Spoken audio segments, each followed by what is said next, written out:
Auzubillahiminashaitanirrajim. Bismillahirrahmanirrahim. Dear friends, today I am going to talk to you about basics of English grammar.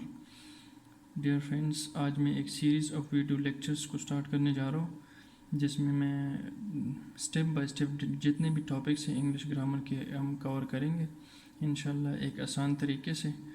तो dear friends, detail में जाने से पहले कुछ basics है, कुछ बुनियादी चीज़ें हैं जो हमें जानना ज़रूरी है। तो आइए स्टार्ट करते हैं। फ्रेंड्स, इंग्लिश अपने आप में एक लैंग्वेज है। क्या है? लैंग्वेज है। और लैंग्वेज जो है आती कहाँ से है? ये साउंड से। हर लैंग्वेज में साउंड्स होते हैं। तो ये साउंड्स की जब हम बात करते हैं तो इस साउंड्स को हम रिप्रेजेंट्स करते हैं लेटर्स से। और ये इंग्लिश में 26 लेटर्स हैं और ये लेटर्स को मिला के क्या बनता है? अल्फ़ाबेट। अक्सर लोग ये कहते हैं कि इंग्लिश में 26 अल्फ़ाबेट्स है। बिल्कुल गलत है। ये अल्फ़ाबेट्स नहीं है, ये सेट ऑफ लेटर्स जो है उसको क्या कहते हैं? अल्फ़ाबेट। तो जब हम इसको आगे लेके चलते हैं लेटर्स को, तो हम दो कैटेगरीज में ये हम डिवाइड करते हैं। वो कौन कौन से हैं? वो एक है कॉन्सोनेंट्स, दूसरा कौन सा है? Vowels.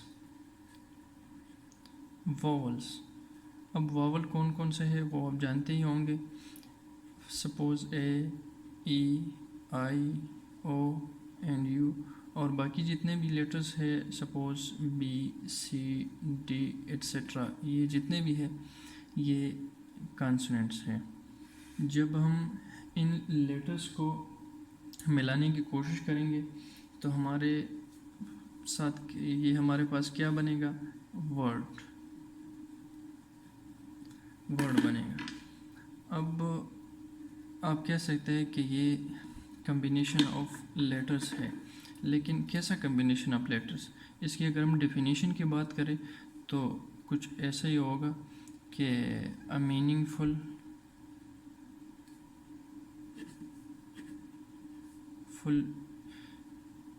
Unit of letters. A meaningful unit of letters is called what? Word. अच्छा, ये कैसा मीनिंगफुल यूनिट ऑफ लेटर्स होगा? अब सपोज हम ट्राई करते हैं कि मैं एक वर्ड लिखता हूँ, PEN, पेन। ये पेन है, तो ये कम्बिनेशन ऑफ लेटर्स भी है और इसकी एक मीनिंग भी है। तो it means it's a word.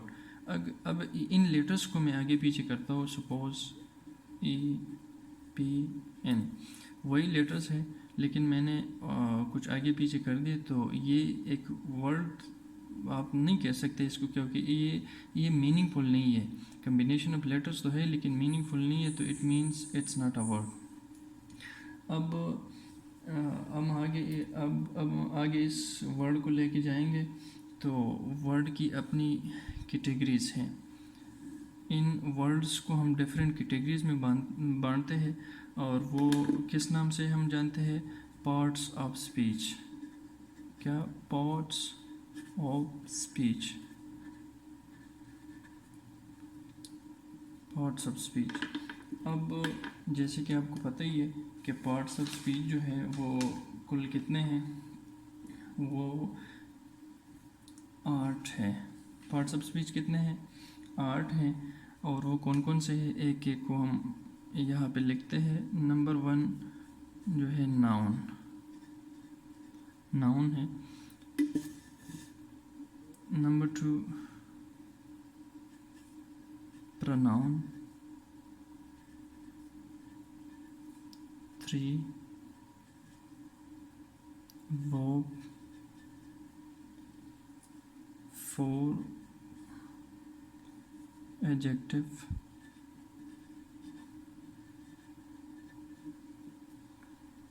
और यहाँ पे मैं लिखूँगा 5 जो है वो एडवर्ब। 6 जो है वो होगा प्रेपोजिशन।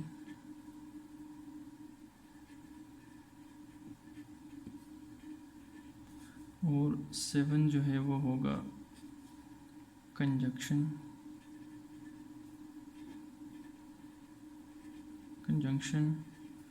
और लास्ट वन जो है वो है इंटरजेक्शन।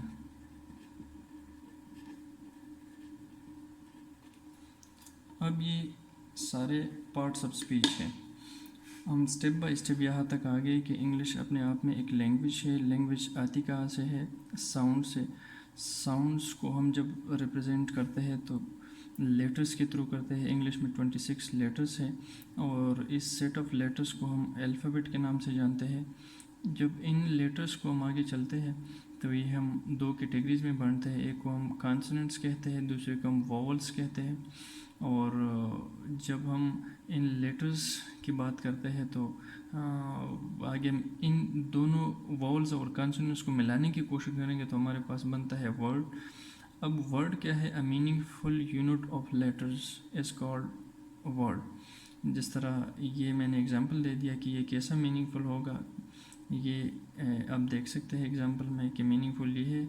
कम्बिनेशन ऑफ लेटर्स तो ये भी है लेकिन ये मीनिंगफुल नहीं है, तो ये लेटर नहीं है, और ये मीनिंगफुल है तो ये लेटर है।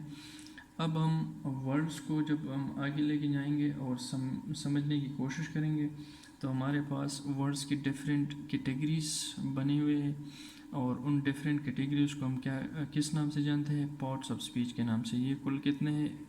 ये 8 है। और कौन कौन से हैं? Noun, pronoun, verb, adverb, adjective, preposition, conjunction और इंटरजेक्शन। ये अब हम एक एक को थोड़ा सा डिफ़ाइन करते हैं कि ये असल में है क्या। तो अगर हम नाउन की बात करें तो ये एक नेमिंग वर्ड है। ये क्या है?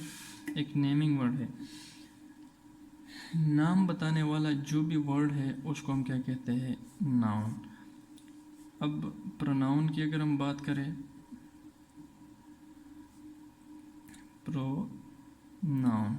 प्रोनाउन की अगर हम बात करें तो ये एक ऐसा वर्ड है जो नाउन को रिप्लेस करता है। तो हम कह सकते हैं कि रिप्लेसेस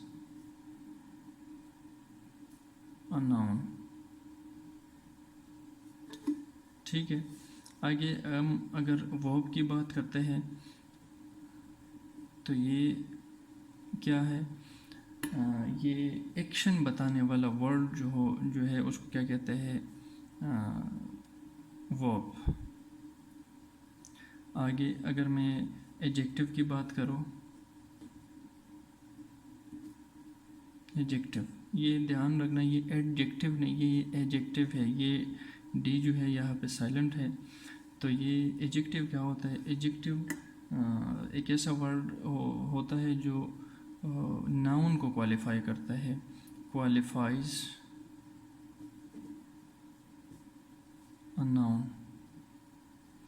अच्छा, अब यहाँ पे अगर प्रोनाउन में हम देखें तो हमने बात की कि प्रोनाउन एक ऐसा वर्ड है जो नाउन को रिप्लेस करता है। अब इसका मतलब है कि ये प्रोनाउन जो है ये नाउन का काम कर सकता है, मतलब एक तकरीबन सेम फंक्शन है इनका। तो ये अगर नाउन को क्वालिफाई करता है तो इट मीन्स ये प्रोनाउन को भी क्वालिफाई करते हैं। ठीक है। अब आगे अगर मैं बात करूँ एडवर्ब की, तो ये एक ऐसा वर्ड है जो क्वालिफाई करता है किसको? वर्ब को। Qualifies a verb. ये वर्ब को क्वालिफाई करता है। ये वर्ब नहीं है, ये वर्ब है। Verb and adverb. ये एडवर्ब नहीं है। ये अक्सर लोग गलत बोलते हैं इसको, तो साथ साथ अपने प्रोनाउंसिएशन भी करेक्ट करते जाएं। आगे ये रह गया प्रीपोजिशन। प्रीपोजिशन।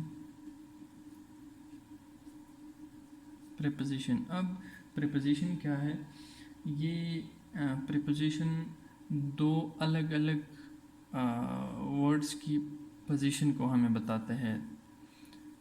तो ये क्या करता है? दो अलग अलग वर्ड्स की पोजीशन हमें बताता है, तो इट मीन्स कि ये रिलेटिंग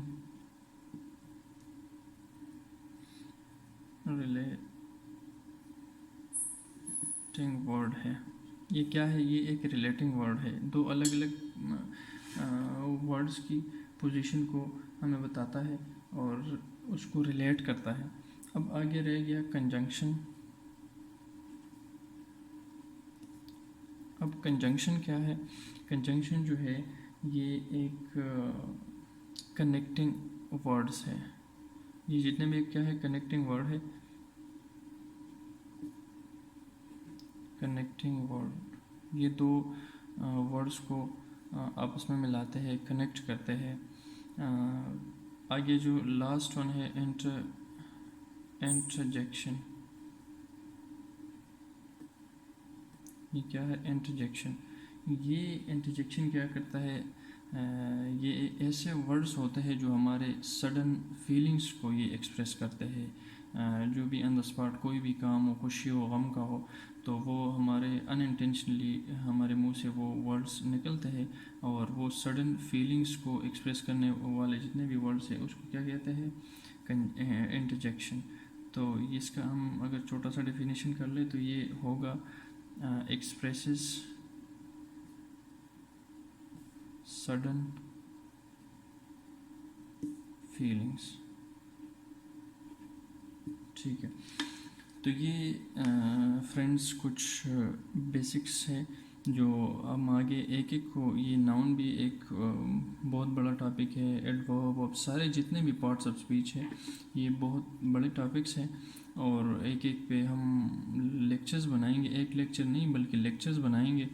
और ये अब यहाँ तक हम आ गए और शुरू से आप इसको इसी तरह ही याद कर लें कि इंग्लिश अपने आप में एक लैंग्वेज है। ये लैंग्वेज साउंड से बने हैं और साउंड्स को हम लेटर्स से रिप्रेजेंट करते हैं, मतलब ये सिंबल्स होते हैं साउंड्स के, और उसको हम फिर डिफरेंट कैटेगरीज, दो कैटेगरीज में बांटते हैं, कॉन्सोनेंट्स एंड वावल्स के, और इन दोनों को जब हम मिलाएंगे तो हमारे पास वर्ड्स बनते हैं। अगर वो मीनिंगफुल है तो वर्ड है, मीनिंगफुल नहीं है तो वर्ड नहीं है। अब इन वर्ड्स को डिफरेंट इनके फंक्शन के बिहाव पर डिफरेंट कैटेगरीज में हम बांटते हैं और डिफरेंट कैटेगरीज को हम नाम देते हैं पार्ट्स ऑफ स्पीच। वो पार्ट्स ऑफ स्पीच टोटल 8 हैं, उसमें नाउन, प्रोनाउन, वर्ब, एडवर्ब, जितना ये आप यहाँ ये देख सकते हैं। ये तो मैंने छोटा छोटा एक ओवरव्यू दे दिया आपको कि नाउन क्या है, वर्ब क्या है, एडजेक्टिव क्या है, प्रोनाउन क्या है। तो ये आप इतना ही जान लें और ये इनके छोटे छोटे डेफिनेशंस हैं। तो हम आगे इसी यहाँ तक आप इसको देख लें, हम इसको इससे आगे स्टार्ट करेंगे वन बाय वन। कोई भी टॉपिक यहाँ से हम उठाएंगे इनमें से और उस पर हम अलग से वीडियो बनाएंगे और अलग से उनको एक्सप्लेन करेंगे। वो एक लेक्चर में भी नहीं हो सकता, उनके पे हम डिफरेंट लेक्चर्स बनाएंगे और एक ऐसे तरीके से जिस तरह मैंने इसको एक आसान तरीके से आपके सामने एक्सप्लेन कर दिया, इसी तरह मैं उम्मीद करता हूँ कि आगे भी हम चलेंगे और आपके लिए ये बहुत आसान होगा इंशाल्लाह। नेक्स्ट वीडियो तक ये काफ़ी है और इसको गौर से पढ़ें और एक चीज़ को आप ध्यान से पढ़ें, क्योंकि अगर ये बेसिक्स आपके नहीं बनते तो आगे आप ये मुझे उम्मीद है याद करेंगे, लेकिन जो सही ट्रू मानों में इंग्लिश लैंग्वेज और इंग्लिश ग्रामर को जिस तरह याद करते हैं वो नहीं याद पाएंगे। तो इंशाल्लाह नेक्स्ट वीडियो में फिर आपसे मुलाकात होगी। अल्लाह हाफ़िज़।